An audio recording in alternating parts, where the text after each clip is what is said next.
So let me introduce Jim Rickards. Jim is an American lawyer, an economist, and is a regular commentator on finance. As General Counsel for the hedge fund Long-Term Capital Management, LTCM, Jim worked on Wall Street for over 35 years. He was a Senior Managing Director for Market Intelligence at Omnis Inc. consulting firm. Jim is the author of the New York Times bestsellers, Currency Wars, published in 2011, The Death of Money, published 2014, The New Case for Gold, published 2016, and The Road to Ruin, again published 2016. He is the editor of the newsletter Strategic Intelligence and a member of the advisory board of the Physical Gold Fund. He is an advisor on international economics and financial threats to the Department of Defense and the US intelligence community. Jim also served as a facilitator of the first ever, financial war games conducted by the Pentagon. Ladies and gentlemen, would you please welcome Mr. Jim Rickards.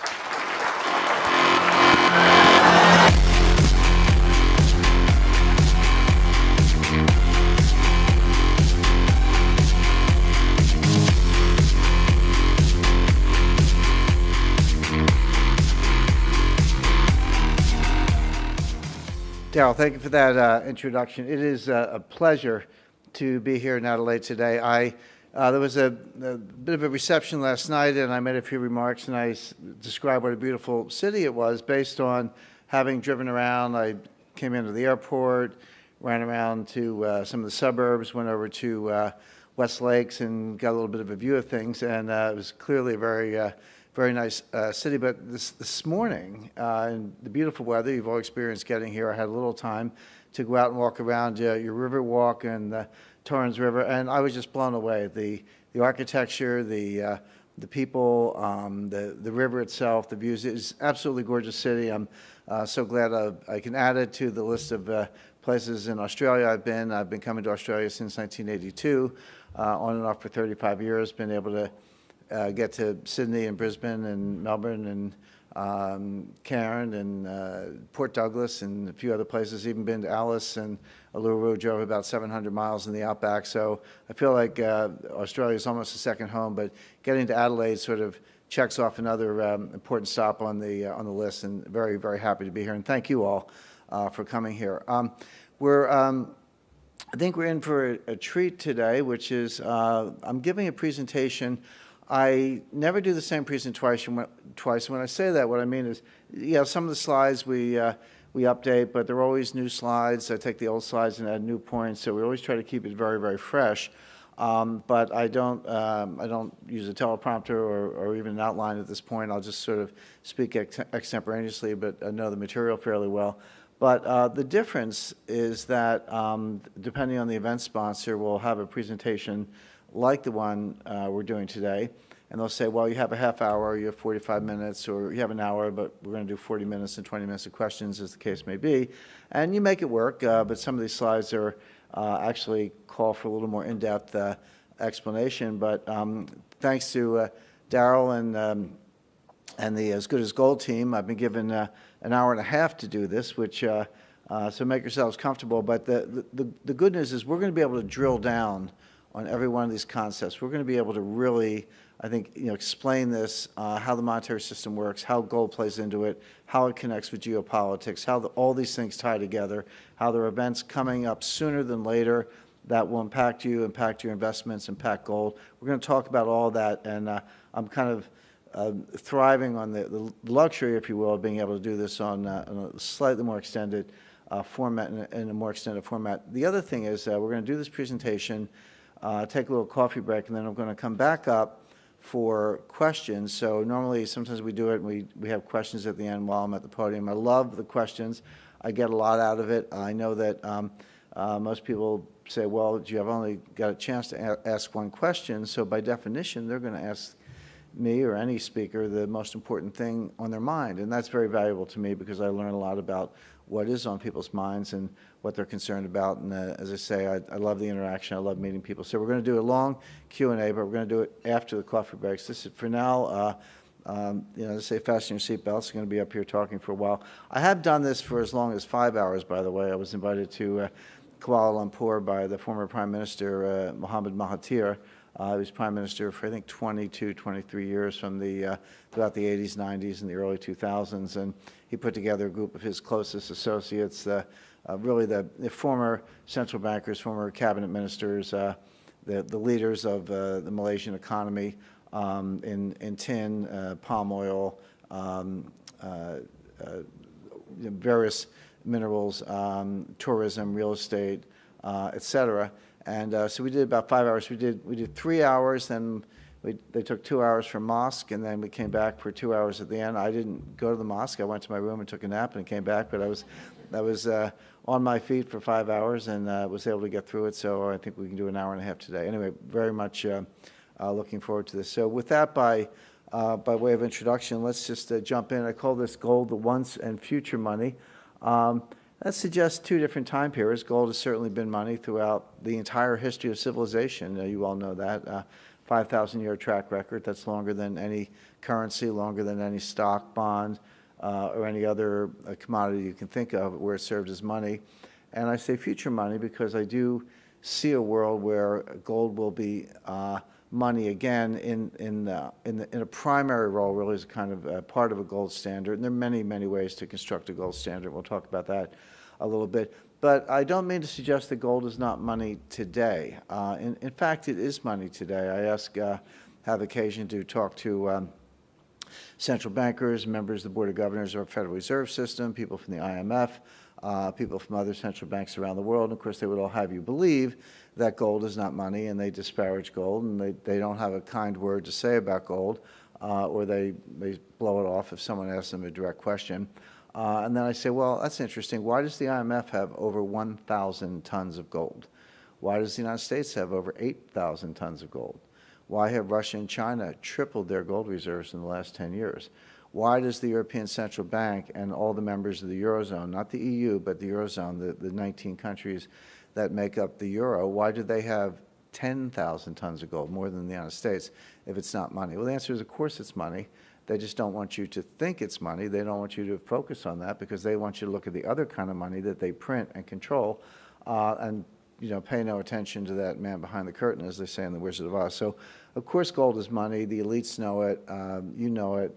They don't want to talk about it, but we do, and we will. So that's where we get the title, and of course, a couple gold coins from the Roman Empire, late antiquity, and it was precisely when Rome devalued the gold. They started chipping little pieces off of it, so you didn't get quite as much gold as you thought. And then they changed the composition. They diluted it all. That's debasement, really putting base metals in with gold, and their empire fell along with it. No empire, no leading economic power, no leading political power has ever prevailed for long without a sound currency, and gold is the most sound currency of all. So as I say, there's a geopolitical tie into all this, and we'll make that point. So let's jump ahead. Let's start with a basic question. Talking about gold as money, talking about fiat currencies, et cetera. What is money? Everybody thinks they know what money is. I got some money, I made some money, I invested some money in the stock market, I did this or that with money. But what is money? Well, here we have some examples of money. At various times, feathers, shells have been money. Beads can be money. The other ones look a little more familiar. Gold, the euro, Bitcoin, silver. We have digital forms of money, credit cards, debit cards, and cryptocurrencies. Every one of these is or has been a form of money at one time or another. I'm not a big fan of Bitcoin. I don't own any. I don't recommend it, but it's money. I'm not going to dispute that for those who transact in it. So all these forms of money, all of these are forms of money, and they meet the three basic parts of the definition. A store of value. You can translate something else into it, and it holds the value, and you can get it out. Medium of exchange. You can use it to transact, buy things or sell things, et cetera. And a unit of account, a way of keeping score or determining how much money you have, or whether it's government accounts, balance of payments, et cetera. But what do these forms of money have in common? We got physical, we got precious metals, we've got digital, we've got crypto. What is it that that makes them money? And the answer is one word. That word is confidence. Confidence is very fragile. If you are confident, if I'm offering you some form of money, and it could be dollars or gold or Bitcoin, if you're confident that, that it's money, that you can turn around and give it to someone else and they'll be confident as well, and that person likewise, if all of the people interacting are confident that something is money, it's money. The problem is this is a psychological concept. Confidence is fragile. It can be very easily lost. Once it's lost, it's almost impossible to regain. And this is really what you have to ask yourself about money. So the point is, almost anything can be money. When were feathers money? Well, among certain, I don't know about the globally, but certainly in the United States, I'm familiar, certain indigenous peoples, certain Native American tribes use feathers as money. Well, it just meant in their community or their tribe, someone who took the feathers was very confident that they could give it to someone else in exchange for goods and services, and obviously over time that confidence was lost, as it has been or will be lost in most of these, although it's never been lost in gold and silver. But the point is, confidence is the key. But so this is the common denominator of money, and without it, something is not money. So if you're looking at gold or silver or Australian dollars or US dollars or Bitcoin or anything else, ask yourself one thing. Don't look at the price, don't look at the cross-exchange rate, don't look at the hype. Ask yourself, how confident am I that this is money today? And how confident am I that this will be money in the future? And if the answer is yes and yes, I am confident and I'm confident it'll be in the future, then it's probably a good form of money. If you have some doubt about those questions, you might want to think twice. So let's talk about gold as money, now that we have a notion of what money is.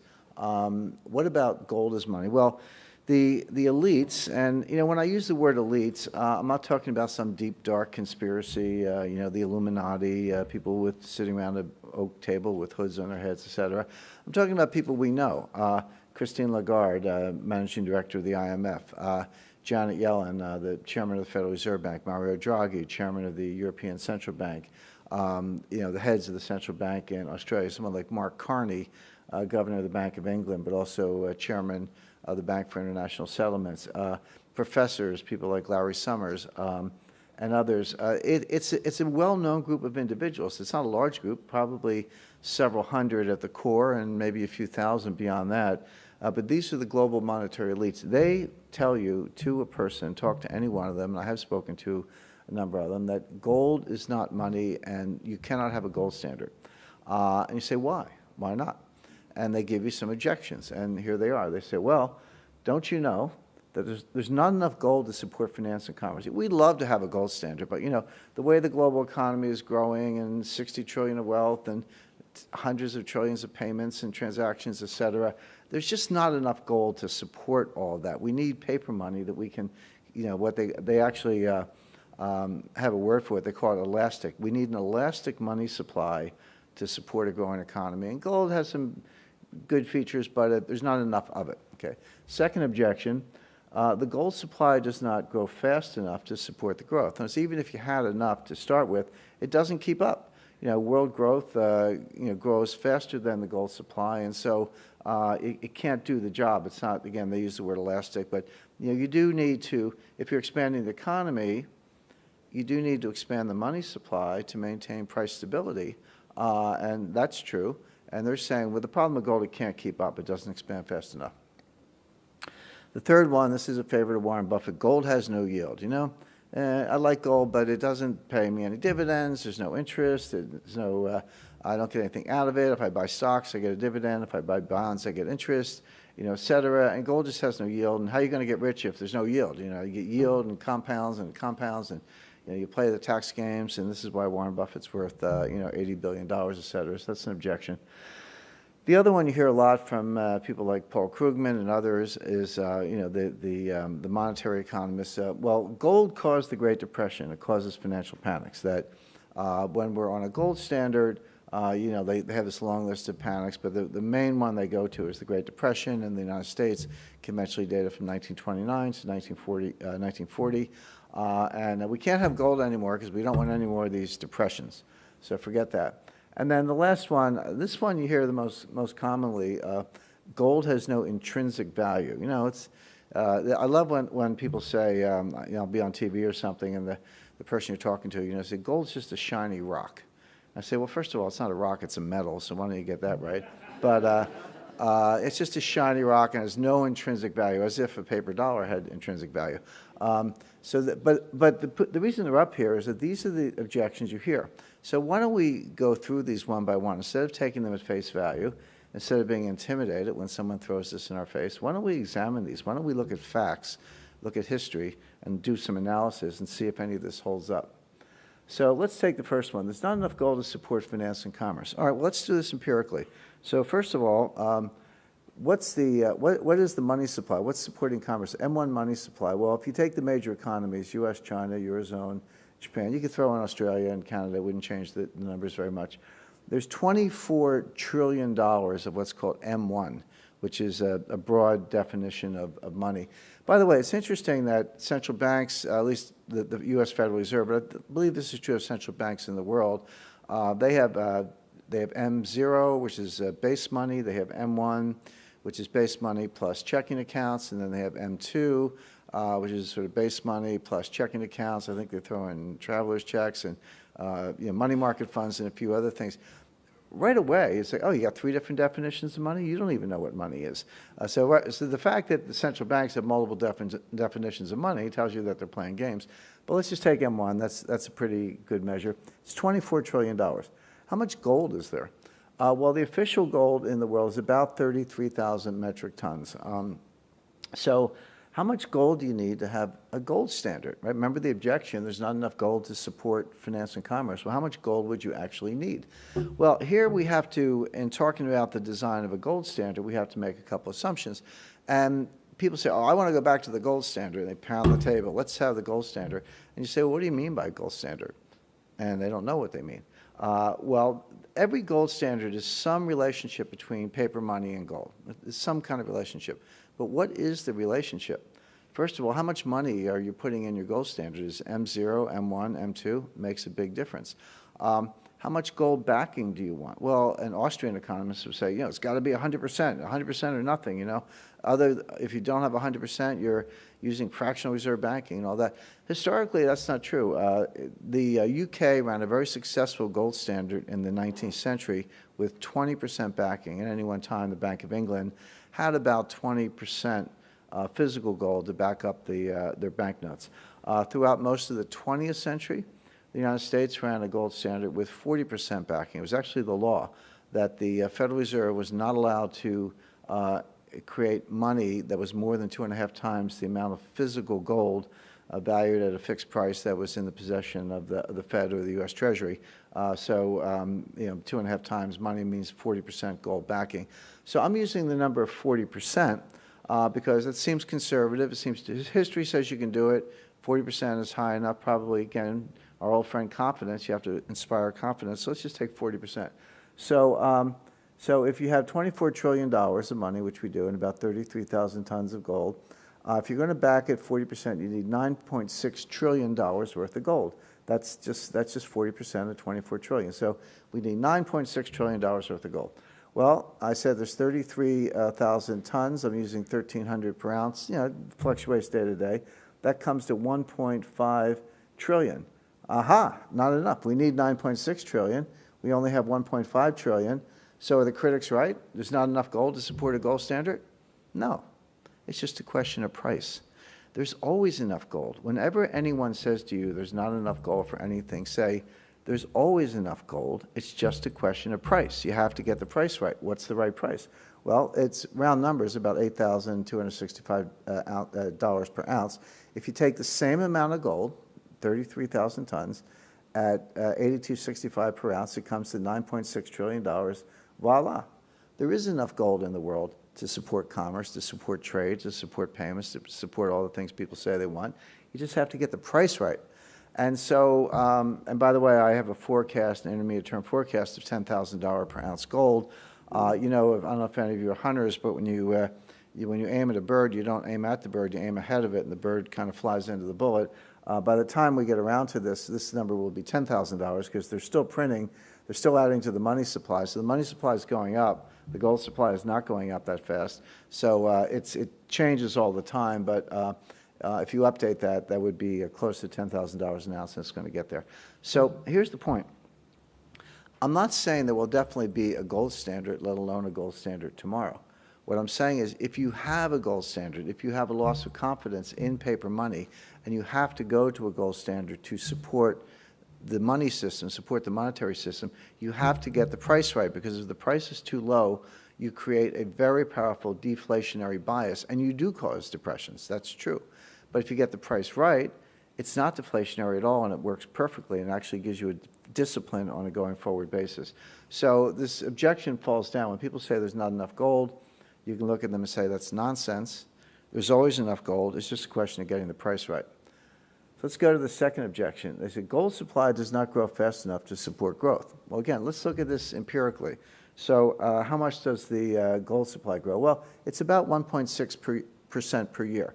So all the mining output in the world, Australia is a big producer.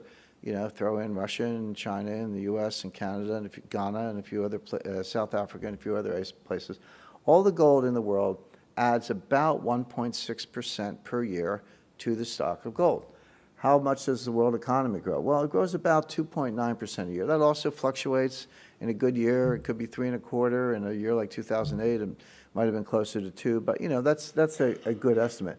Well, what about that? If gold is growing 1.6% a year and the economy is growing 2.9% a year, isn't it true that gold cannot keep up with the economy and you create an inflationary bias? Again, nonsense. It's not true. Why? Because we're talking about the official gold, but remember, there's 150,000 tons of gold that's owned by private citizens. If you're a central bank, if you're a government, and you want to increase the gold supply, you don't need miners, you just go buy it. So all you have to do, here's an Indian bride. Indian brides in their dowries are famous for getting lots of gold. Here's our friend, the Federal Reserve, the central bank. All they have to do is print money, give it to the bride and a lot of other people, and then buy the private gold. In other words, this is a red herring. Mining output is not a constraint on the ability of governments to increase the supply of gold. All they have to do is go buy some. They could call Darryl on As Good as Gold and buy some if you're the Reserve Bank of Australia. My point is, I'm trying to make the point that when people throw these objections at you, don't be intimidated. Don't take it at face value. The people, the PhD economists who are putting the objections out, they actually don't know what they're talking about. We're trying to go through it here. So it is true that mining output grows more slowly than the global economy, but mining output is not a constraint on the ability of central banks to get gold. All they have to do is print money and buy some. How do you think central banks create money supply today? They print it and buy bonds. Well, all you have to do is print it and buy gold. It's just another open market operation. Central banks can do it easily. So again, this objection does not withstand scrutiny. Let's take the third one. Gold has no yield. Gold has no yield. Well, it's true. It doesn't have a yield.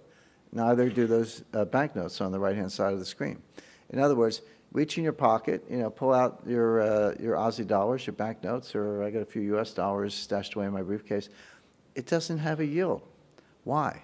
Because it's money. This one is actually true, but it's supposed to be true. Money has no yield. And people say, oh, whoa, wait, I got money in the stock market. That has a yield. That's not money. Those are stocks. If you want yield, you have to convert your money into something else. People say, well, I have my money in the bank. Great. What is a bank deposit? Look at a balance sheet. A bank deposit is an unsecured liability of an occasionally insolvent financial institution. Now, they want you to think it's money. I got money in the bank. No, you don't. You have a bank deposit, which is an unsecured liability of the financial institution. Talk to the people in Cyprus about their bank deposits. Talk to the people in Greece about their bank deposits. Talk to the people around the world who have not been able to get their money. Talk to the people in Puerto Rico who couldn't get their money because the power grid was down and they lined up at the ATMs and the ATMs didn't work. Talk about people who, you say, well, I'd like $10,000, please. And they say, well, come back in 2 days because we don't have that much on hand. We got to order it. And by the way, a tax inspector and the supervisor will be waiting for you and we'll file a currency transaction report with the U.S. Treasury. They say, well, I'm an honest citizen. Sorry. We're going to file that report and we'll stick it in a file right next to ISIS and Osama bin Laden. In the U.S., we have something called the FinCEN. FinCEN stands for the Financial Crimes Enforcement Network. But that's where the banks send what these CTRs, which are called, I'm giving this with reference to U.S. law, but it's not much different around the world. I'm sure Australia has its equivalents. But if you go to a bank and say, I'd like $10,000 in cash, please, from my own account, legitimate money, legitimate purposes, they will file a report with the Financial Crimes Enforcement Network that will go in a file right next to Al-Qaeda and ISIS. So don't tell me your bank deposit is money. It's actually the bank's money. They'll give it to you if they feel like it, and assuming the power is not off. But my point is, people say, I have money in the stock market. I say, no, you don't. You have stocks. I have money in real estate. No, you don't. You have real estate. I have money in the bond market. No, you don't. You have bonds. If you want money, you have to sell the stocks, sell the real estate, sell the bonds, and try to convert it to money. And by the way, when you probably want to do that, everyone else will be doing the same thing because there'll be a financial panic. The prices will be collapsing. Your so-called money will be disappearing in front of your eyes. It's like an ice cube melting in your hand. It's not money. Now, I'm not saying don't buy stocks, bonds, and real estate. You should have some stocks, bonds, and real estate. There's nothing wrong with that. I'm not saying don't put your money in the bank. I have money in the bank. What am I going to do with it? Stick it under my mattress? So yeah, I understand that, we have bank deposits and stocks and bonds, but my point is don't fool yourselves into thinking that's money because it's not. It's something else. So the reason money, the stuff on the right, that's money and it has no yield, and gold has no yield because gold is money. So this objection actually is true, but it's supposed to be true because money has no yield. All those other things are not money. Let's take the next one. Gold caused the Great Depression, financial panics, and crashes. Okay, well, let's look at financial panics during the gold standard. There were a whole bunch of those, and I list them here. 1797, a long list. 1893 was a big one. 1929 started the Great Depression. 1920, we had a panic. Actually, there were a few others I left out. I could make it a much longer list. How many people know that in July 1914, at the outbreak of World War I, the London Stock Exchange was closed for 5 months? Closed. The New York Stock Exchange was closed for 5 months. They closed the New York Stock Exchange at the end of July 1914. They did not reopen it until December. Now, it didn't stop people from trading stocks. They actually bought their paper certificates and their wads of cash, and they went out on New Street, which is a little street in Lower Manhattan. They traded face-to-face, and people took out classified ads in the paper saying, they call it the curb market because they were trading on the curb in the street. So people find a way, but the point is there are lots of other financial panics. Okay, but what about since the gold standard, without the gold standard? So since 1971, well, 1973, remember the oil embargo, the U.S. stock market crashed. 1980, emerging markets default. 1987, the stock market fell 22% in one day. I'm talking about U.S. stocks. So 22% in one day, not a week or a month. If using our Dow Jones Industrial Average, which is pretty widely followed, if it were to collapse 22% in one day, that would be 5,000 Dow points from today's level. I promise you, if the Dow Jones fell 500 points, it would be the only thing you'd read about on the news that night. Imagine 5,000 points from the 23,000 to 18,000 in one day. That happened on October 19th, 1987. We just had the 30th anniversary. 1994, the Mexican tequila crisis. 1998, Russia long-term capital management. 2000, we had the dot-com collapse. And, of course, 2008, the global financial crisis, and you know all about that. My point is, we've had panics with the gold standard. We've had panics without the gold standard. The gold standard has nothing to do with panics. Panics are caused by behavioral psychology. Panics are caused by exogenous events. Panics are caused by black swans. By the way, this morning in Adelaide, I saw my first black swan, a real one. They're indigenous to Australia. And, of course, the reason if you know the black swan story, Nassim Taleb met him a number of times, great guy. He wrote this book, The Black Swan. And the idea was that Europeans and Americans with a Eurocentric attitude had only ever seen white swans, so they said all swans are white. And of course, Captain Cook comes to Australia and he says, well, it goes back because they got some black swans in Australia, and that was a surprise to scientists and experts in Europe. So the black swan became a metaphor for shocking, unexpected things that no one thinks are going to happen. And it seems like I think he sold like 1 million books. So as an author, my hat's off to him. So we all use the phrase. outside of Australia use the phrase black swan for unexpected events and financial panics, and you know, I use it and others use it, but it was this morning I saw my first real black swan, so it was a good memory of Adelaide. But the point is, panics are caused by exogenous shocks and recursive functions and behavioral psychology. They have a lot of causes. They have dynamic causes. You can analyze it in physics using complexity theory, dynamic systems analysis. A lot of ways to think about panics, but they have nothing to do with gold. So when, you know, Paul Krugman says, so we had all these panics on the gold standard, say, yeah, Dr. Krugman, we had a lot of panics without it. In other words, this is another red herring. This is another one of these things that people will throw at you that actually does not hold up to scrutiny. And the last one, now we get a little geeky, this will take you back to college. Gold has no intrinsic value. Gold has no intrinsic value. Where did the theory of intrinsic value come from? Well, it started with David Ricardo, famous economist of the late 18th, early 19th century. And he was trying to figure out, this is in the early days of economics, he was trying to figure out, well, where does any value come from? We say that, you know, I don't know, a keg of wine is worth so many pounds, or some land is worth so many pounds. Where does that value come from? So he thought about it and said, well, you know, things don't sort of fall from the sky. If I'm buying a suit of clothes, you know, there was some material involved. There was some wool and silk or threads, and there was some labor involved.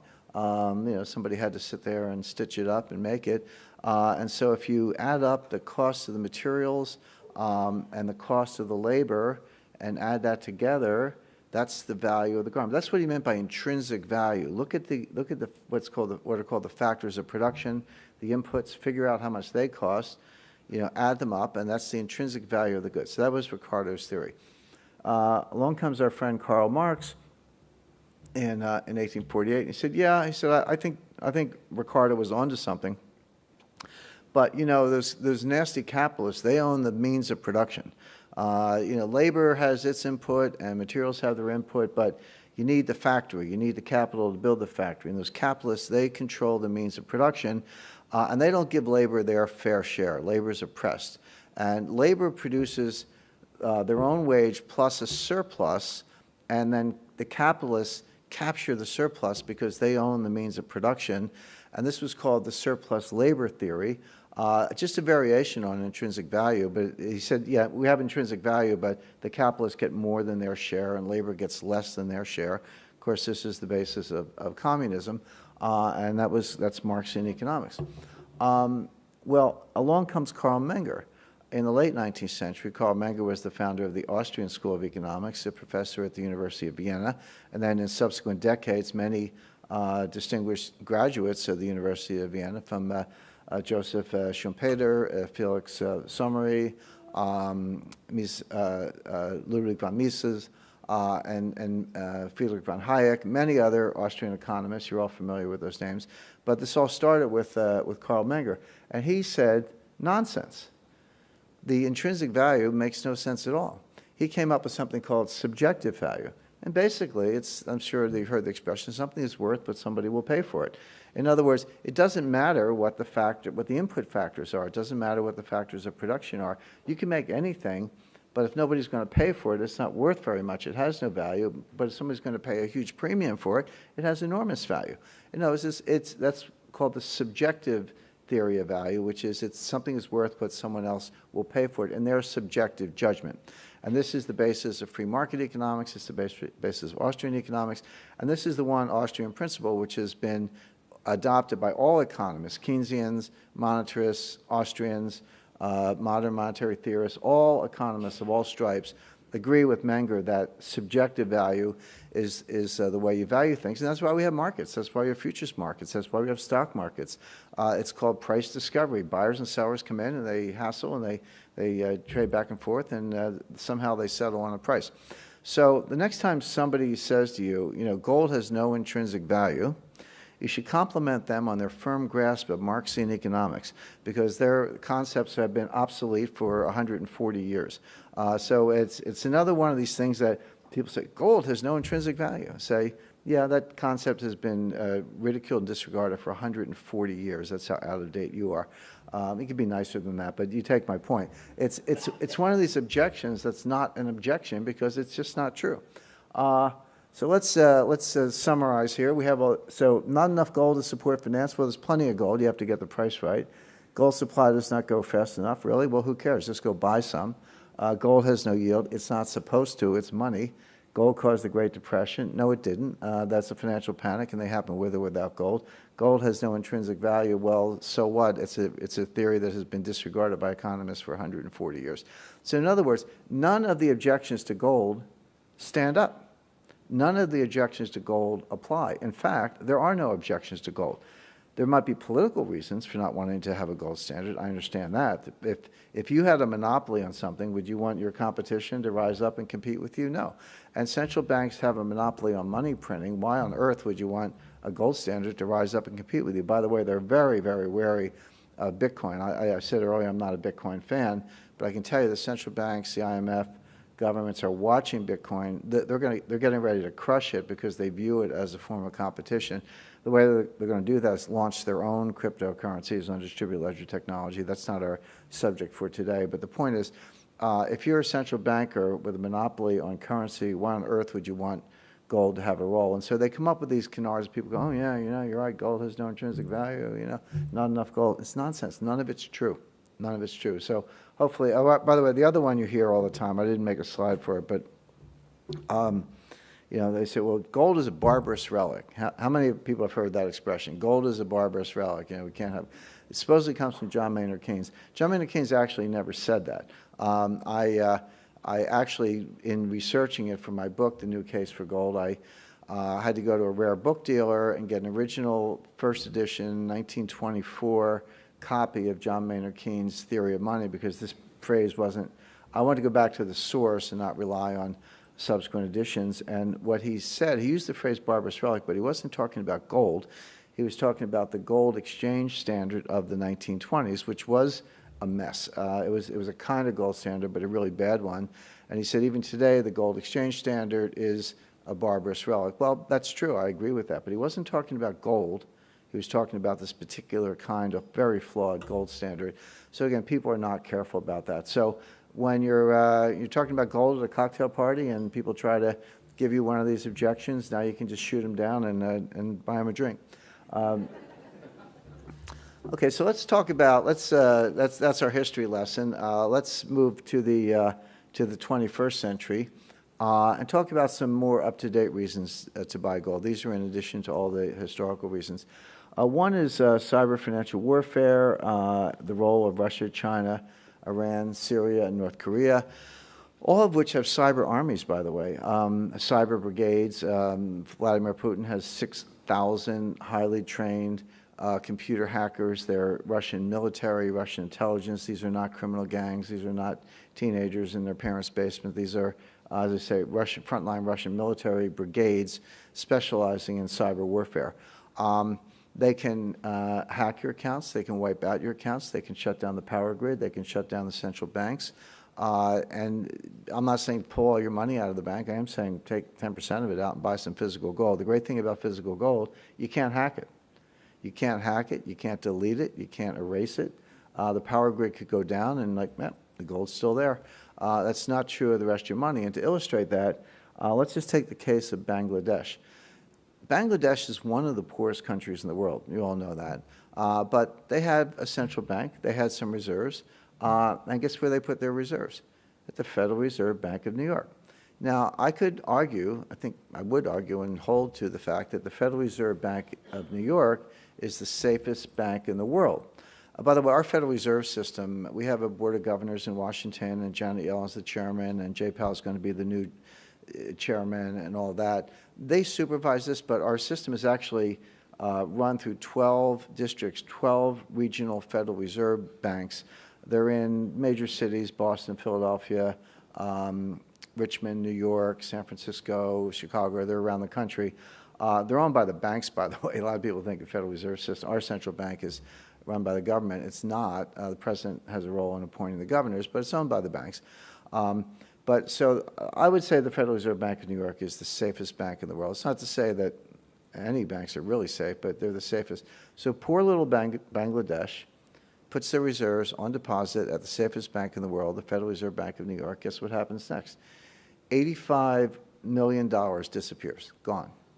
They've not recovered it. The best evidence is that it was a North Korean operation, North Korean hack, and so the money's gone. And if Bangladesh had had that money in gold, they'd still have the money. No one's ever made it into that vault at the Federal Reserve Bank of New York. They made some movies about it, but Manhattan is built on solid rock. And when they built that vault in the 1920s, they just drilled and blasted through solid rock. So you can't break in the door or something. There's no door. It's just there's one little entrance. It's very small, barely enough for a person to get through. So my point is, Bangladesh had their money in digital form. It's gone. If they'd had it in gold, it would not be gone. We are living in a world of threats to critical infrastructure, threats to the power grid, threats of war, much of which is conducted in cyberspace, and your money can disappear in a heartbeat, and good luck getting it back. So I don't say put all your money into gold. I would never say that, and I don't think that's good advice. But for people who don't have 10% in gold, I don't know how they sleep at night, because if the rest of it disappears, you'll still have that physical gold. Now, there's something else going on. I want to introduce, a lot of you have probably seen this or you're familiar with it, and I apologize if it's a little bit difficult to read, but this is something called John Exter's pyramid. John Exter was the person who came up with this infographic. And obviously it's an inverted pyramid where you start out with something small down here and then you rest more and more and more stuff on it. So in Exter's pyramid, you start with gold. That's real money.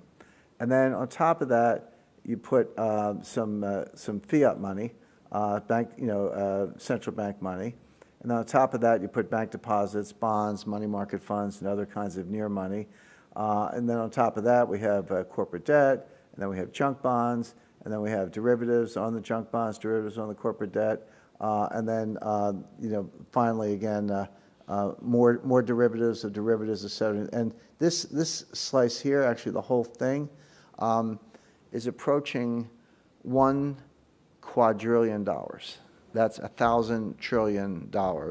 Bear in mind, I said earlier that the M1 money supply was about 24 trillion. Well, 24 trillion's a big number, but try 1,000 trillion, meaning the system is leveraged.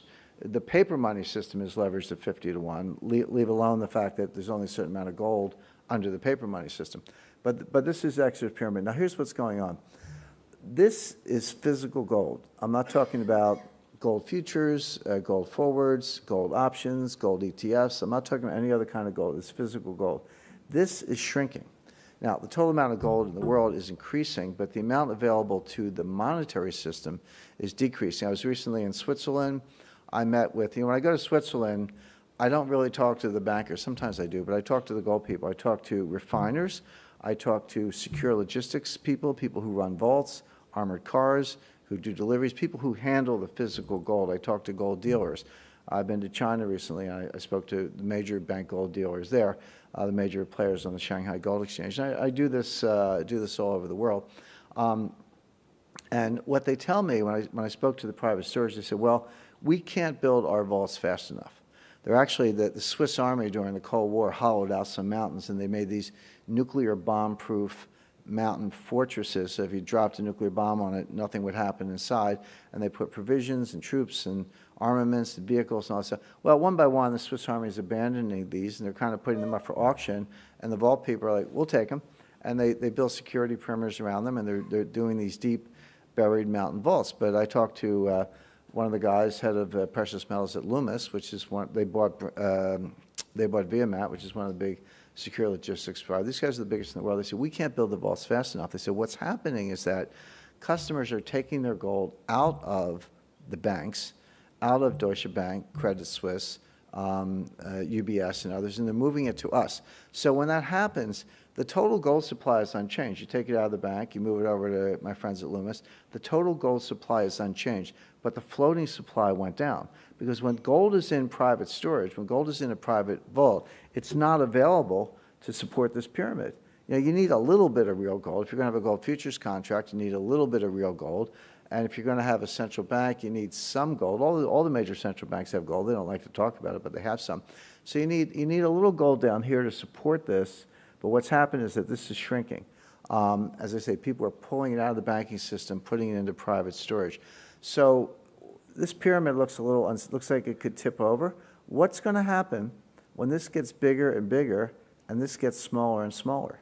The whole thing becomes more unstable and is more likely to tip over, and of course it will, depending on the catalyst. It could be a war, natural disaster, political disruption.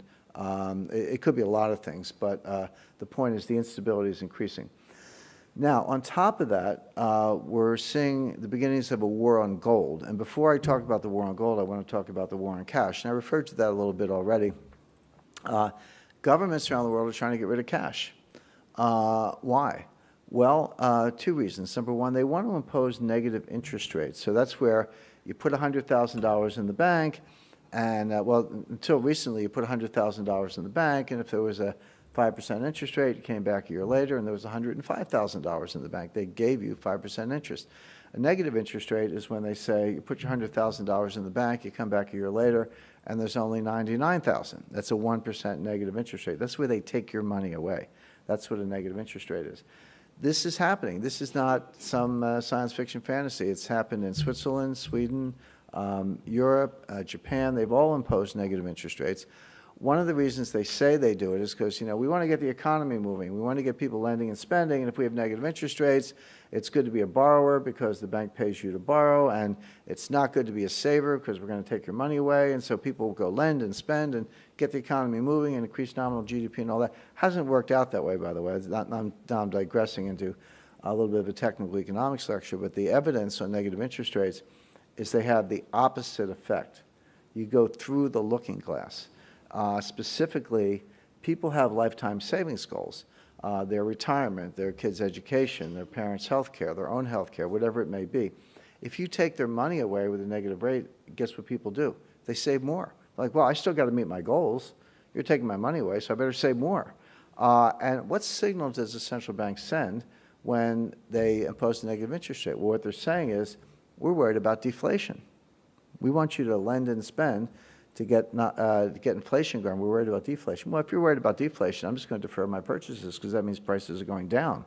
So they're trying to encourage lending and spending and increases in nominal GDP, but what they actually get is people save more and defer spending, the exact opposite of what the central banks want. Really good example of how PhD economists don't know anything about people.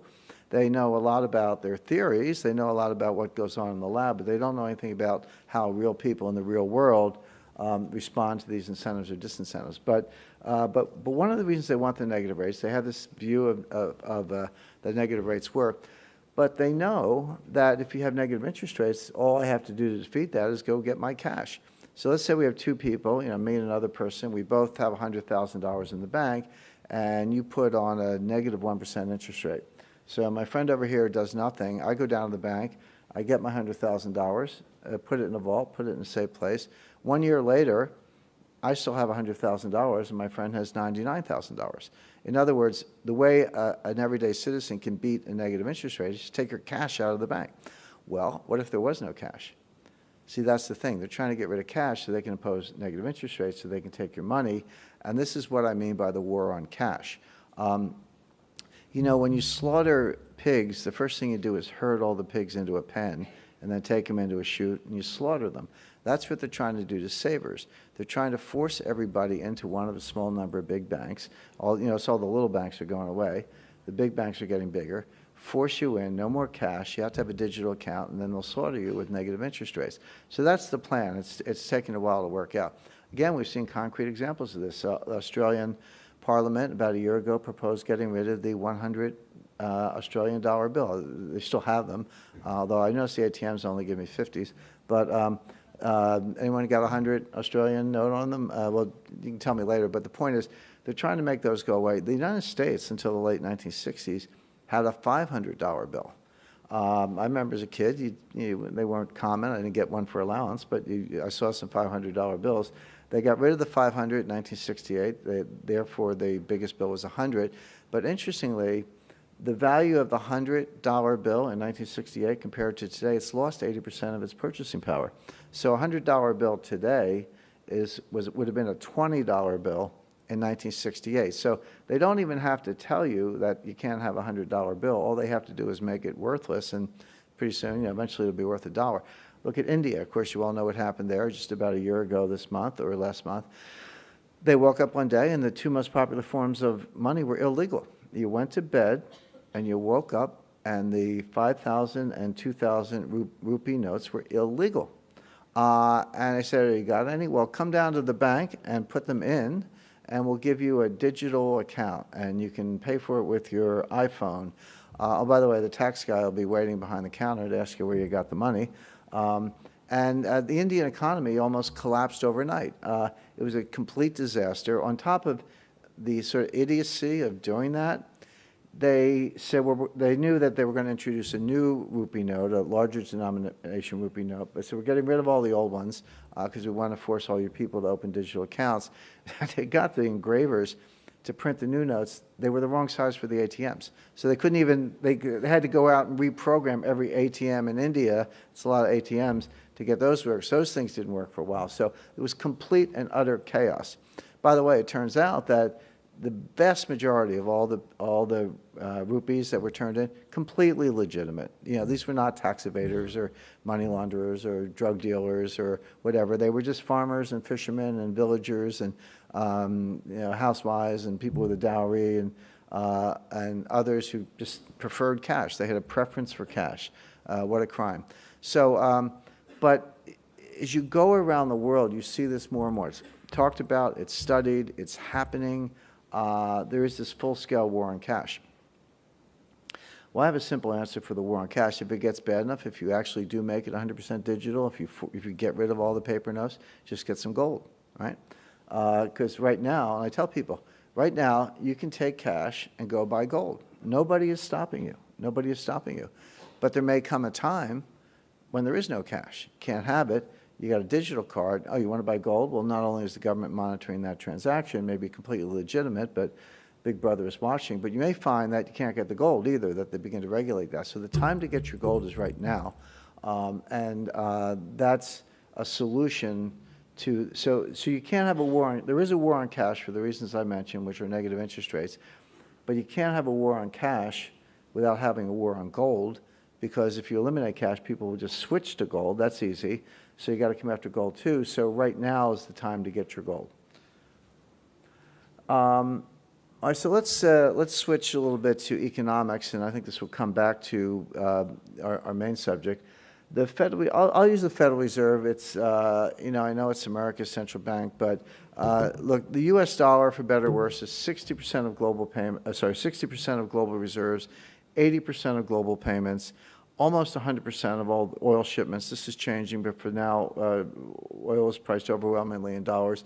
So for better or worse, whatever happens with the dollar and the Federal Reserve affects everybody in the world. In the 1970s, when Richard Nixon went off the gold standard and was negotiating with the French and the Japanese and the Germans for devaluation, the Secretary of the Treasury, John Connolly, made a very famous remark. With regard to the dollar, he said, "It's our currency, but it's your problem."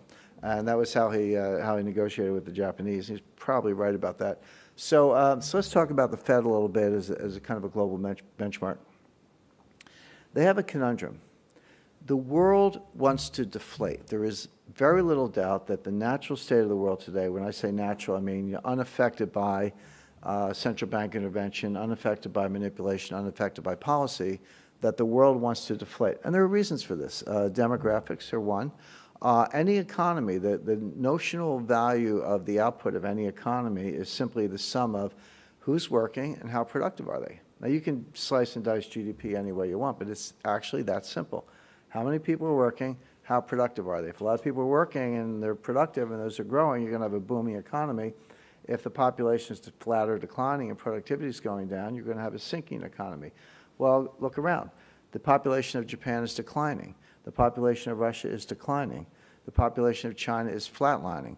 The population of the United States used to go up a little bit, mainly because of immigration, not because of the natural birth rate. And President Trump is really curtailing immigration. So our population, our workforce is beginning to flatline.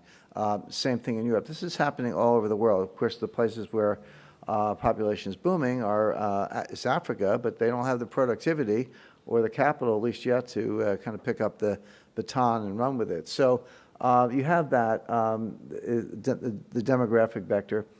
Debt, the evidence is very good that when debt to GDP exceeds 90%, in other words, when a country's debt burden is more than 90% of its annual output, that additional debt actually reduces output. Not only do you not get more output, you don't even break even, it actually goes down. By the way, economies in 1981, the U.S. debt to GDP ratio was 35%. Today it's 105%.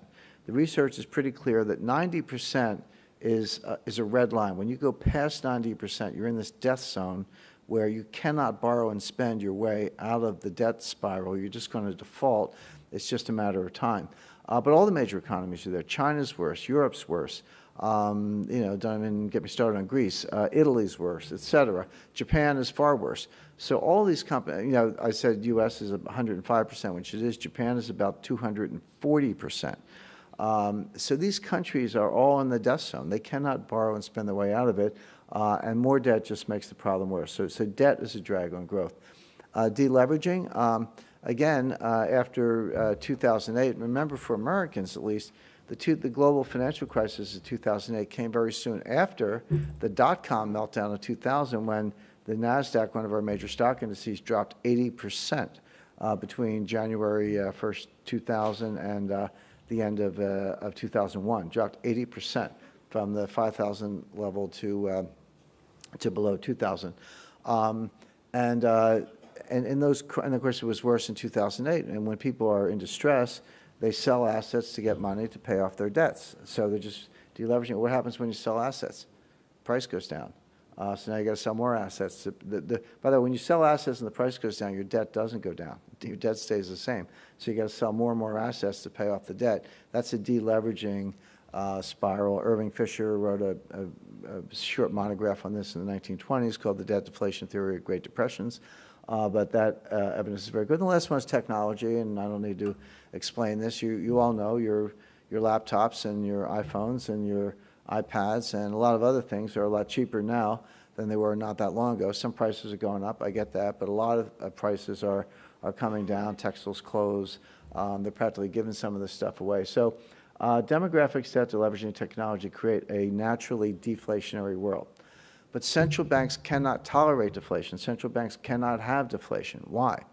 Two reasons. Number one, governments don't know how to tax it.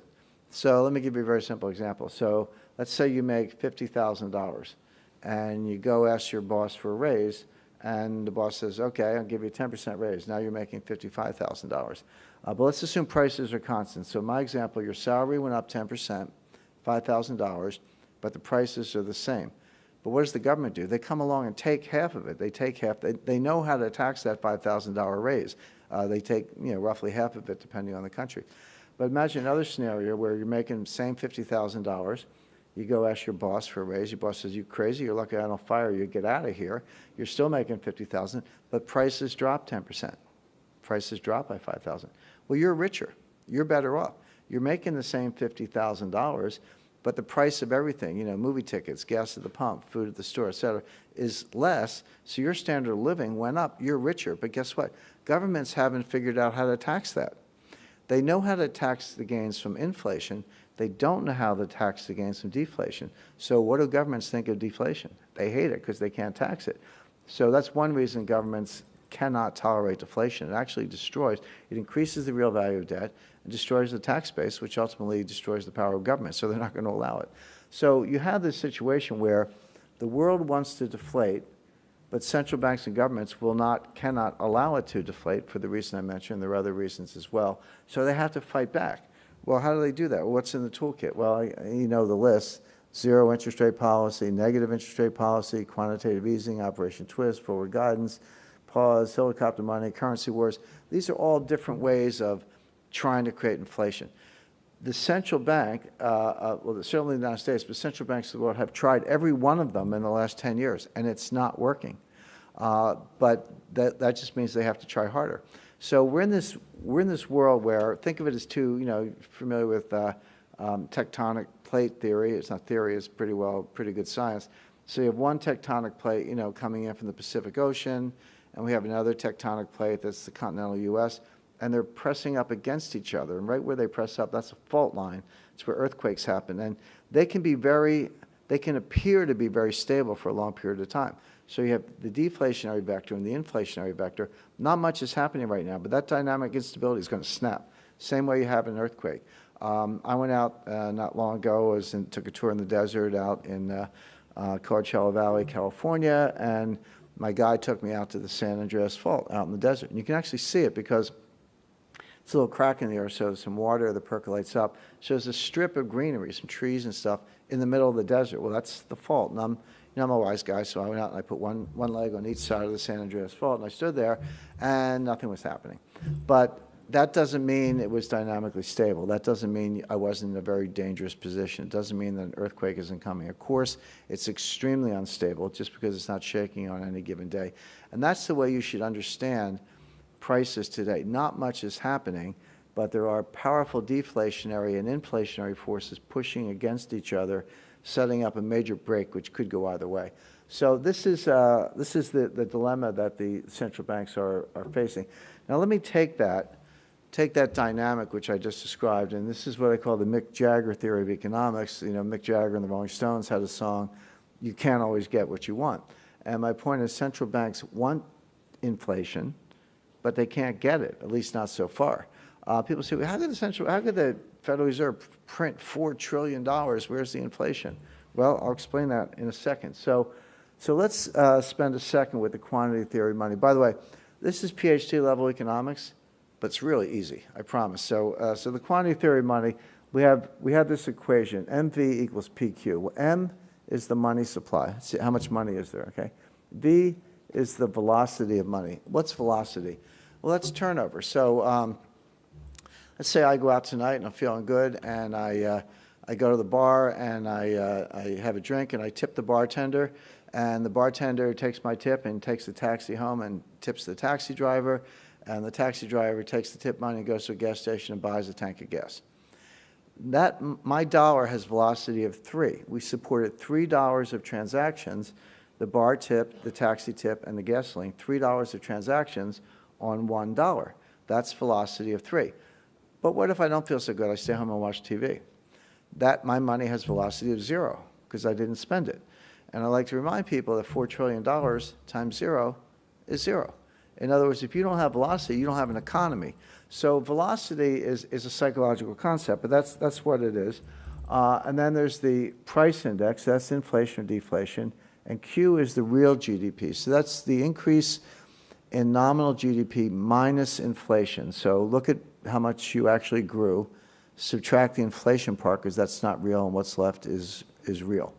So the equation MV equals PQ, so money supply times velocity equals nominal GDP, and has 2 parts, the real part and the price index.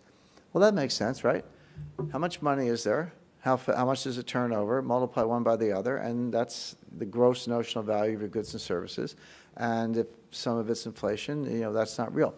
Now, Milton Friedman, who was at least recently, the father of this quantity theory of money, the theory itself is older, he said a mature economy like Australia or the United States or the UK or Germany or some others can only kind of grow about 3.5% a year. In the short run, it could grow more. In periods of recession, it'll grow less. But the trend can only be 3.5% approximately. But that goes back to what I said earlier, how many people are working and how productive are they. So if your population is going up 1.5% and your productivity is going up 1.5%, add them together, you get 3% growth. But that's all you can get. You don't have any more people, you don't have any more productivity. Any nominal growth in excess of the 3%, in my example, is inflation. You can have nominal growth, but it's not real, it's inflationary. So Friedman said, well, okay, central banking is easy. And he assumed that velocity was constant. So he said, if that can only be 3%, right, because that's the real part, and we want that to be 1, and as Q times 1 is Q, so we don't want any inflation or deflation. So in this equation, P would be 1, that would be ideal. Q can only be 3%, that's as good as it gets. V is constant. So all we have to do is increase the money supply by 3% a year, and we'll get maximum real GDP growth with no inflation. That's central banking nirvana. And Milton Friedman used to say, well, we don't need central bankers, we need a computer just to increase the money supply about 3% a year. That turns out not to be true. Milton Friedman missed a big variable, which is, so here's the money supply over here. So this is what's been happening. So go back to 2008. U.S. base money was $800 billion. So here's QE1, you can see it, then QE1 ended, it kind of goes sideways, and here's QE2, around 2010, 2011, that ended, it kind of goes sideways, and then here's QE3, much bigger, and that ended in November 2014, and it's been going sideways ever since. So there's the increase in the money supply. Well, gee, if that goes up, and that's constant, where's the inflation? Why hasn't nominal GDP gone up, 100% with 3% real growth and 97% inflation? Well, the answer is velocity is not constant. Velocity has been collapsing. And it did not start in 2008. Here's 2008. Okay, it fell very sharply there, but it started in 1998, back at the time of the Russia LTCM Asian financial crisis. So the point is, money supply has nothing to do with inflation. Inflation is caused by velocity, and velocity is psychological. So if people feel what Keynes called animal spirits, I want to go out and take my friends to dinner and buy drinks for everyone at the bar, that's one state of the world. But if I want to stay home and watch TV, that's a different state of the world. And people are actually, at least monetarily depressed. I'm not a psychologist, so I don't know if people are happy or depressed, but we're monetarily depressed. We don't feel like spending our money. We feel like saving our money or paying down debt or reducing leverage, et cetera. And this is the collapse of velocity. So my point is, central bankers are desperate to get inflation. This is what they've been doing about it, but they're fighting collapsing velocity. And you can understand monetary policy as a desperate race between increasing money and decreasing velocity. What are central banks doing right now? They're decreasing the money supply. They've been increasing it for 10 years, but the tapers you've heard about, the U.S. Federal Reserve is increasing interest rates. The U.S. Federal Reserve has started to decrease the balance sheet. If I update this chart in 6 months, this number is going to come down. It's starting to come down. Oh, wait a second. Now you're decreasing money supply and decreasing velocity. You're going to kill nominal GDP. You're going to cause a recession. Central bankers don't see this. The reason is they think velocity is constant. They kind of ignore this. This is data. I'm funny that way. I actually look at real data instead of making up theories that bear no relationship to reality. But here's the actual data. This is velocity. Now, if you believe in unicorns and you think that this is going to turn around, fine. But there's no evidence that it has or that it will. So get ready for some recessions in the years ahead. Now, here's the point. Let me take all this economics lecture digression and bring it back to gold. The Fed can cause 150% inflation in 15 minutes. I just told you that they've been trying for 10 years to cause inflation, and they failed. But they can cause 150% inflation in 10 minutes. How do they, 15 minutes, yeah, maybe 20 minutes. But how do they do this? What they do is they have a board meeting, they go in, they close the doors, they take a vote, and they say, from now on, gold is $3,000 an ounce, because we say so. And they come out, and they announce this to the world, and they make it stick. How do you make the price stick? Well, you do it with open market operations. So we got a Federal Reserve that can print money, and we got a big pile of gold. And what we tell the world is, come and get it. Gold's $3,000 an ounce. You think it's cheap? Come and get it. And you think it's expensive? We'll buy it from you. So if you see the price of gold dropping to $29.25, for example, it's a 5% decline, the Fed will buy it. The Fed will say, okay, we'll just print money and buy your gold all you want. And if you see gold getting expensive, $30.75 my example, they sell it. They just sell it in the market. Well, when you sell it, you knock the price down, and when you buy it, you bring the price up. So this is called a trading range. You can enforce it with open market operations. Well, if you're a buyer at $29.25 and you're a seller at $30.75, you're targeting a price of $3,000 an ounce, and they can make that stick. They got 8,000 tons in a printing press. That's enough gold. That's enough ink to make that price stick. And, well, guess what? That's a 150% increase in the price of gold from today. But gold didn't change in value. The fact that the dollar value of gold went up to $3,000 an ounce doesn't change what gold is. What really happened was the dollar was devalued. That's a 60% devaluation of the dollar. And this has to do with the concept of the numeraire. So people say, oh, gold went up, gold went down. Why do you say that? You're privileging the dollar as a numeraire. What if you hold gold constant, right? And when I think about gold, I don't think about it in dollars. I think of it in weight. I say, well, how many ounces, how many kilos, how many tons, as the case may be.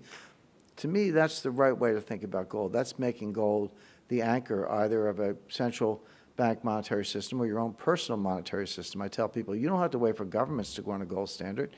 You can go on your own gold standard. Just go buy some gold. Nobody's stopping you. But when you increase the value of when you increase the dollar value of gold, it's not that gold's going up. Gold's still gold, right? Atomic number 79. It didn't change. The dollar went down. The world of $3,000 gold, nothing happens in isolation. If you say gold's $3,000, you're going to get $100 oil, $50 silver, $6 copper, et cetera. In other words, you're going to create the inflation you want. So central banks, going back to 2 slides ago, central banks are fighting deflation. They're desperate to fight it. They can't get what they want, but eventually they'll have to, because particularly velocity keeps going down, and they will want their last resort. They're not going to do this tomorrow. They don't want to do this. I'm not suggesting you should look for this in the next 3 or 6 months. What I am saying is 1 or 2 things is going to happen. They're either going to get the inflation, in which case your gold is going to go up, or they're going to make the price of gold go up to cause the inflation, in which case your gold is going to go up. So it does very well either way. And just to illustrate that, because I don't like to make claims, I've given you the economic analysis, but let's look at history. So take the Great Depression, depending on how you date it. So 1927 and 1933, that's a slice of the Great Depression. In the United States of America, we had 30% deflation, not inflation, deflation, in that 7-year period. That was the longest period of sustained deflation in U.S. history. Prices down 33%. What did gold do? It went up 70%. In 1927, gold was $20 an ounce. In 1933, it was $35 an ounce. Gold went up 70% in a period of deflation. There's the data right there. Okay, what about the great inflation, 1976 to 1981? In that 6-year period, we had 55% inflation, not 15, 55. And what happened to gold? Went up 300%. Started at 1976, gold was $150 an ounce. In 1981, it was $600 an ounce. So gold went up 300%. So here's my point. Gold goes up in deflation, and it goes up in inflation. Gold wins both ways. So don't let anyone tell you that gold's not money. Gold's the constant. What's going on is the dollar is fluctuating, but whether it's inflation or deflation, gold always wins, and I've just given you the math, the economics, and history to demonstrate that. And again, there's something else going on in the world today, which is that the United States has been very, very successful at financial warfare. And I spoke earlier, I was invited by the Pentagon, by the U.S. Department of Defense, to conduct the first ever financial war game. We did this in 2009 at the Applied Physics Laboratory. It's a top secret weapons laboratory halfway between Baltimore and Washington. The Pentagon didn't need any help from me in doing war games. They had been doing those for decades, but they had never done a financial war game before, so they invited me in as a financial expert, and I called it playing Risk for adults, if you know the old Parker Brothers board game, Risk. We had to write the rules that had never been done before. Was it going to be 1 day or 2 days or 3 days, or what would the teams be? Would they be countries? Would they be banks? How many moves would you make? What would the scenarios be? So we had to figure all that out, and we did, and put packages together and invited about 100 experts to play on the different teams, and we had observers from the Treasury, the Fed, CIA, military. We had a 3-star general and behind sort of smoke glass observing this financial war game. It was a really interesting experience. I not only got to plan and facilitate it, but I was invited to play on one of the teams. And when I got home after a couple days being in the lab, I said to my wife, I have good news and bad news. The good news is my team won. Bad news is I played China. This is all covered in my book, Currency Wars. It's the first 2 chapters in Currency Wars, so I won't spend too much time on it, but you kind of get the whole story there. But the problem is the United States has become a victim of its own success, meaning we throw your weight around long enough. If you're the bully on the schoolyard long enough, what happens to bullies? Well, all the people they're beating up, they get together, form a gang, and they beat up the bully, right? So something like that is happening in world finance today, that countries are sick and tired of being the subject of sanctions and financial warfare by the United States. We're using the privileged position of the dollar to throw our weight around. Now, sometimes that's completely justified. I think, North Korea, their oxygen should be cut off, and dollars are oxygen when it comes to an economy, and that's fine. But we've used them in a lot of other cases with a lot of other countries, and they're not too happy about it. So they're forming their own axis, and I call it the axis of gold. Charter members are China, Russia, Iran, and Turkey. Of course, two of them are subject to sanctions today, Russia and Iran. China, their financial institutions are being sanctioned, and Turkey, they're sort of spoiling for a fight. But what they're doing, they are acquiring massive amounts of gold. Russia has tripled its gold reserves in the last 10 years. China has more than tripled its gold reserves in the last 10 years. Iran is non-transparent. Iran has acquired a lot of gold. No one knows exactly how much because they're not transparent about it. A lot of the gold in Iran is coming from Turkey. Used to go through Dubai, but Dubai kind of put pressure on them, so it's coming through Turkey. They're just flying plane loads of gold from Istanbul to Tehran. So these are the charter members of what I call the Axis of Gold. Why are they doing this? Because they can pay each other in gold that bypasses the dollar payment system. They don't have to use digital transactions. You can literally fly the gold around. North Korea is selling weapons, nuclear weapons, and missile technology to Iran. We know this. This is one of the reasons we're going to go to war with North Korea. I'll talk about that in a minute. But how does Iran pay North Korea? They can't send them dollars through SWIFT. They're both banned from SWIFT. Iran was until recently. North Korea still is. They send them gold. They literally move the gold around.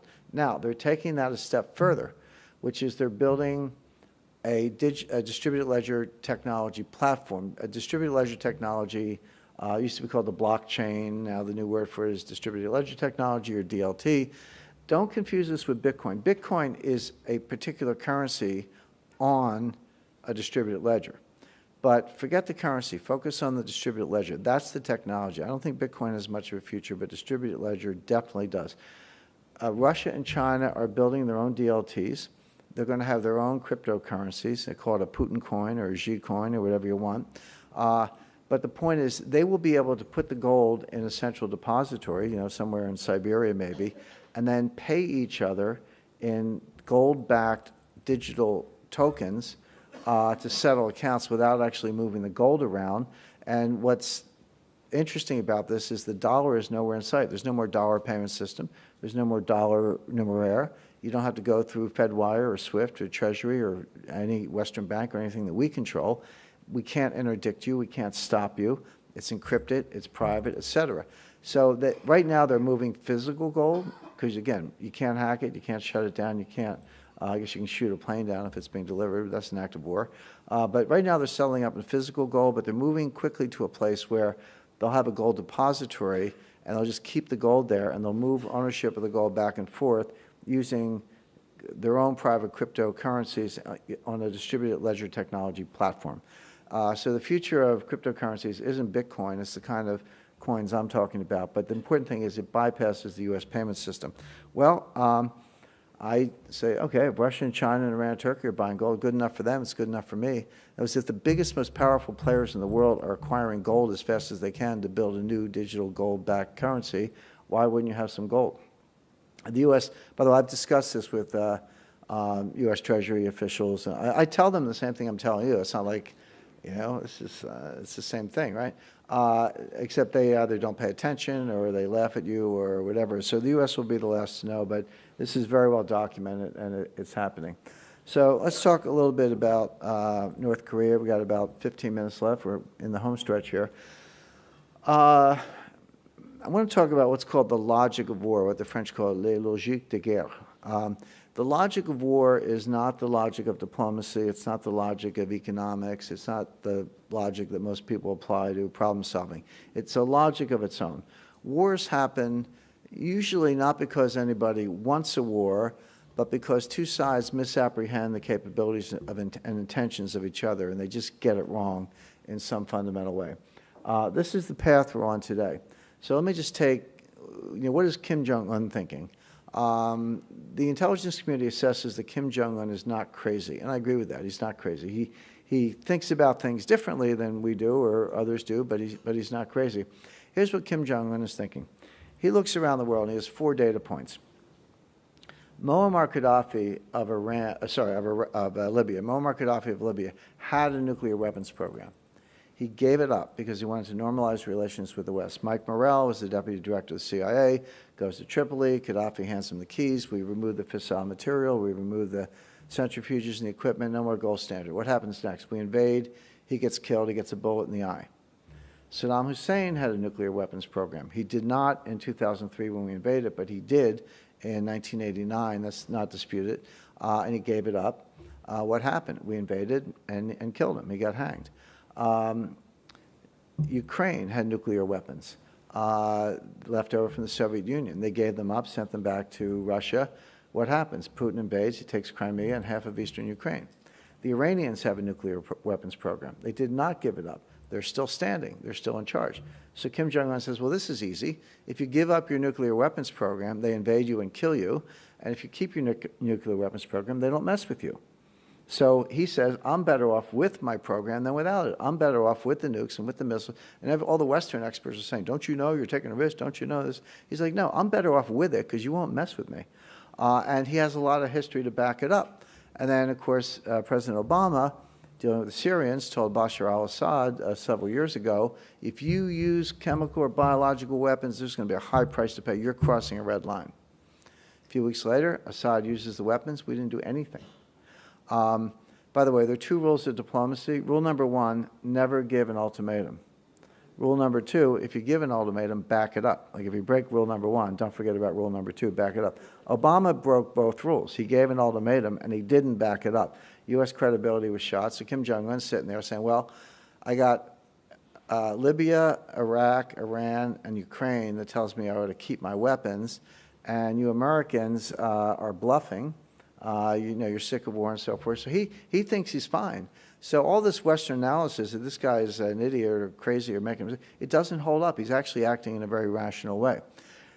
The U.S., for its part, I'm on the board of a think tank in Washington that hosted a 6-hour meeting with Mike Pompeo, the director of the CIA, and General H.R. McMaster, who's National Security Advisor to President Trump. So, you know, I was sitting as close to them as I are to the folks in the front row here for 6 hours. And Mike Pompeo said it would be imprudent to assume it will take Kim Jong-un more than 5 months to acquire the final nuclear weapons programs he needs. Now, he has the fissile material, he has the enrichment, he has the warheads, he has intermediate-range ballistic missiles, he has intercontinental ballistic missiles. We know all this because we've seen the tests, and he has an H-bomb. We've seen all these tests and have all this data. What we're not sure of, has he been able to miniaturize the warhead, put it on a missile with a reliable guidance system so it can hit the target? Those are sort of the final steps. But what Pompeo said was that he has exceeded by years every other technological threshold he's had to meet.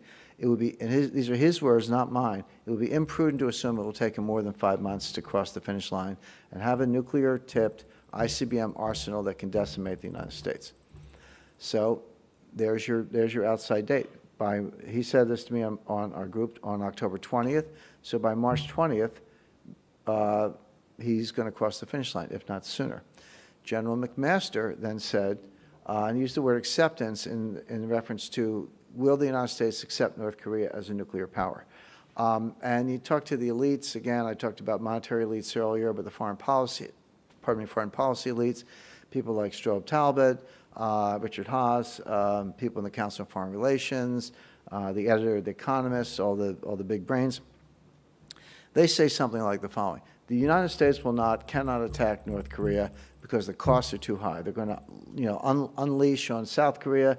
There'll be tens of thousands, if not hundreds of thousands of dead in Seoul. This will, risk World War III, destabilize the Western Pacific. It might have been nice if we'd done something 5 years ago, but we didn't. It's too late. You cannot do it. The costs are too high. You, the United States, have to rely on containment and deterrence, diplomacy, economic sanctions, as you did during the Cold War, to keep North Korea bottled up, but you can't go to war. Everything I just said is false. Now, everything I said is what they believe. It's what they would tell you. But what I'm telling you is that everything they believe is false, and I'm basing that on firsthand information from the head of the CIA and the President's National Security Advisor and the President. So what did General McMaster say? He said acceptance and containment are unacceptable. In other words, the United States will not accept a nuclear-armed North Korea. And be clear about what he's saying. We're not saying if they hit us, we'll hit them. He's saying they're not going to be allowed to have these weapons.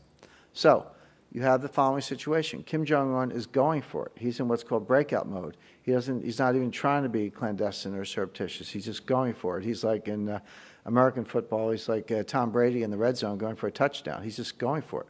He's going for the weapons. He said he is. He said, I will not talk to the United States until I have this arsenal.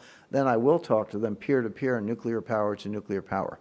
He's made that very clear, and he has good reason to think that's in his best interest. The U.S. has said, you can't have them, period. And again, that's not me. That's not my analysis. That's not inference. That's what General McMaster said. That's what General Mattis said, our Secretary of Defense, a couple of days ago. That's what the President has said. The problem is people aren't listening. They're like, oh, yeah, you're not going to do it. You know, they're listening to the economists. They're not listening to what the White House is saying, what they're telling you. And McMaster timestamped it. This is happening before March 20th. Now, it's not going to happen in the next 5 days because President Trump is going to Beijing. He's going to meet with President Xi of China, and they're going to talk about this. By the way, here are my probabilities. 10% probability that Kim Jong-un stands down. He wakes up and says, all right, you got me, you surrounded, whatever. I'm going to verifiably, immediately give up my nuclear weapons and missile testing program. I'm going to invite in inspectors from the United Nations or the IAEA, to verify all this, and we're going to normalize relations and eventually denuclearize the Korean Peninsula, and we'll try to get North Korea back in the family nations, do whatever. 10% chance, because for the reasons I mentioned, which is he doesn't think that's his safest path. He doesn't think that preserves his regime. He thinks he'll get a bullet in the eye like Gaddafi, probably will. And again, he's made it clear, when terrorists and dictators and bad guys tell you what they're going to do, believe it. Adolf Hitler wrote a book in 1925 called Mein Kampf. In the book, he said, I'm going to mobilize Germany, conquer Europe, and kill the Jews. 10 years later, or less, he mobilized Germany, conquered Europe, and killed the Jews. When they tell you what they're going to do, believe it. And Kim Jong-un told us what he's going to do, and he's demonstrated it by the operational tempo of his testing program. So he's going for it. So I only give that a 10% chance. Probably should be 0, but as an analyst, you got to allow for that. 20% chance he gets assassinated, and and we have regime change without a war. Regime change without a war. And this came up in, again, our meeting with Mike Pompeo. Somebody said, why don't you just assassinate the guy and get this over with? And, of course, it's illegal under U.S. law to assassinate anybody, especially the CIA, because they used to do this. And there's some workarounds, but, everyone knew that Pompeo couldn't say it. But what he said next was interesting. He was asked, why don't you just assassinate the guy? And Pompeo said, I'm not going to answer that, because if an unfortunate accident should befall the man and he should die, I wouldn't want anyone to misunderstand my words. It was like talking to John Gotti. It was like talking to the Godfather, right? So, and I spoke to a CIA asset who confirmed that they were working on some assassination plans. He said his particular plan was put on the shelf because it would have killed too many other people. So that's a possibility. But this is what President Trump is going to talk to President Xi about when he meets him in Beijing. He's going to say to Xi, will you join us? Will you, the Chinese, join us in trying to kill Kim Jong-un, decapitate the regime, and have regime change in North Korea? I don't know what Xi's going to say. My estimate is he's going to say no, because I spoke to the head of the National Security Study Institute at Tsinghua University. We had lunch a couple of weeks ago in Washington, and she told me that Beijing thinks the U.S. is bluffing. Beijing buys the line that the costs are just too high. And I said, well, you go back to Beijing and tell them we're not bluffing. But we'll see. But he might say yes. And even if he says yes and we work together, it's still a long shot. It's not easy to do this. And so I only give that a 20% probability. The 70% probability is war. And the other possible outcome, which is that the United States accepts North Korea as a nuclear armed power, knows they cross the finish line, and we don't do anything about it. I give that a 0% probability. So 70% chance of war, we start it for our own good reasons before March 30th. So write it down. What's it going to do to the price of gold? Well, you don't need me to tell you, so it's not a reason, well, probably is a reason to buy gold. No one's rooting for war. I understand how horrific it will be. General Mattis has told us how horrific it will be. The American people are being prepared for this. The world is being warned. It's too bad no one's listening, but you know, again, I can assure you this is underway. So what's the end game? We talked about digital threats. We talked about cyber threats. We talked about the axis of gold. The end game is getting rid of the U.S. dollar as the benchmark global reserve currency. It doesn't happen overnight. Dollar did not replace sterling overnight. It took 30 years. It's not going to take 30 years this time. It's been underway for a while, by the way. You could probably go back to 1971. But the IMF has a world money. They call it the special drawing right, or the SDR. Usually you mention SDRs to people, they think it's, you know, strawberry daiquiri on the rocks. But it's a special drawing right. By the way, the elites, they intentionally come up with geeky names so that nobody will understand it. Like, oh man, you just put me to sleep with these SDRs. They do that on purpose. Why is the central bank of the United States called the Federal Reserve? Because it's a really boring name. Americans hate central banks. We had two central banks. We had a central bank in the late 18th century, and we got rid of it in, I think, 1816. And then we had another central bank beginning in 1820, and we got rid of that in 1835. From 1835 to 1913, the United States did not have a central bank. One of the greatest periods of growth, prosperity, innovation, invention, price stability in the history of the world. No central bank. Works just fine. And Americans hate central banks. So when the Rockefeller interests and the Morgan interests and the Schiff interests and others wanted to plan a central bank in 1912, 1913, they said, well, don't call it the central bank, because Americans don't like that. Call it the Federal Reserve. And Americans think it's some kind of bonded whiskey or something. They don't know. But so same thing with the SDR. By the way, the IMF is the central bank of the world. They just call it the International Monetary Fund. And the SDR is world money. They just call it SDR. So that's what you're dealing with. But the SDR thing is small, but some kind of gold-backed SDR, some kind of crypto, digital SDR, distributed ledger technology. By the way, the BRICS, there are our friends, the BRICS right there. This guy's under criminal investigation. This guy's under criminal investigation. Dictator, and a guy who made your money illegal. But there's your BRICS. But if you they have 14.8% approximately of the voting power of the IMF. It takes 15% to veto something. You know, when you want to do something big at the IMF, you need a supermajority. You need an 85% vote, meaning that anybody who has more than 15% can stop it. Name the only country in the world that has a 16% vote in the IMF. Anyone guess? United States, right? What a surprise. So the United States has veto power. But if you combine the BRICS plus Venezuela, and Venezuela is now a client state of China. Venezuela is in complete chaos, social, monetary, political, and otherwise. So it's a client state of China. So if you do BRICS plus Venezuela, they have more than 15% today. So if you had another global financial crisis, the kind we saw in 2008, the central banks, you say, why can't they do the same thing again? Well, the answer is they never normalized, right? So the Federal Reserve, I showed you, went from 800 billion to 4 trillion. They're still at 4 trillion. Now, they're trying to normalize, but they just started last month. So if you had another crisis tomorrow, what are they going to do? Go to 8 trillion, 12 trillion? I mean, where's the invisible confidence boundary where people say, I'm out of here, get me out of here, give me some gold, silver, art, whatever. Well, they know it's there. You can't define it, but theoretically you know it's there. So they're trying to get their balance sheet down, but they've just started. If you had the crisis tomorrow and you couldn't, and it's going to be bigger than the central banks. The central banks are not going to be able to bail it out. That's going to come from SDRs. That's where the global liquidity is going to come from. But the BRICS plus Venezuela are going to say, oh, you want to print 3 trillion SDRs? It's about $4.5 trillion, trillion, not billion. Well, you need our votes. And we'll do it, but we got a couple conditions here. And one of them is you got to get rid of the dollar as the global reserve currency, as the benchmark global reserve currency. No more dollars from now on, it's SDRs. The dollar won't go away. I'm not saying the dollar goes away. It just becomes a local currency like the Mexican peso. So, and this is what China wants. Everybody's like, oh, China wants a gold-backed yuan. No, no, they don't. The yuan's not ready to be a global reserve currency, but the SDR is. So, so what do I do? How do I sleep at night? Well, here's my model portfolio. It's 10% gold and silver, physical, not futures, not ETFs. Don't let anybody tell you, Jim Rickards says, sell everything and buy gold. I've never said that. I've never predicted the end of the world. I have predicted global financial crises. That's easy to see. Life will go on, but to me, 10% is a good insurance policy. If 10% goes up 10 times, that insures 100% of everything else you have. So if you've got stocks and bonds and things like that, gold insurance, 30% cash. People are surprised. Now you have in treasury bills, very, very liquid bills.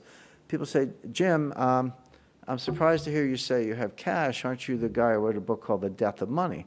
Well, the answer is I might not want cash forever. I might not want it for long, but I like it for now because two things. Number one, it's a deflation hedge. Remember, gold's your inflation hedge. It's also a deflation hedge, but cash is a deflation hedge. Also, cash has huge embedded optionality, meaning if everything's collapsing around you, you're the person, if you're selling assets to get some cash, you're in distress. But if you're the person with cash, you can go out and buy things on the cheap. Condos, shares, companies, whatever it might be. So that option, that at-the-money call option on every asset class in the world, that's part of the value of cash that's usually not fully appreciated. I like bonds, treasury notes. Again, this is your deflation hedge. If deflation gets the upper hand, which it might, these interest rates are going to go much lower, and you'll have huge capital gains on the bonds. I like real estate. That can be farmland. It can be rent paying, et cetera. I have stocks, but it's private equity, alternatives, tech, venture capital, macro funds. And then, there's room for public equities. I like natural resources and gold mining. Season to taste. If you want 5% gold, well, you're better off than 99% of the people in the world. If you like, say, I want 40% public equities because stock markets are rock and rolling, be my guest. That's up to you. You're all smart people. You know how to do this yourself. But I don't know how people say, gold, it seems weird to me. How do you sleep at night? I'm like, how do you sleep at night without gold? That's my question to them. How do you sleep at night without some gold? And I do recommend that. Wrote a couple of books on the subject. I sound like a book salesman, but everything I've discussed here is in these books. Currency Wars says a lot more about the word game. New Case for Gold goes through some of the slides I showed you in a lot more depth. Death of Money shows you the instability in the system today. And The Road to Ruin is more forward-looking, tells you when the financial crisis actually happens, what you should expect. So with that, I'll thank you very much.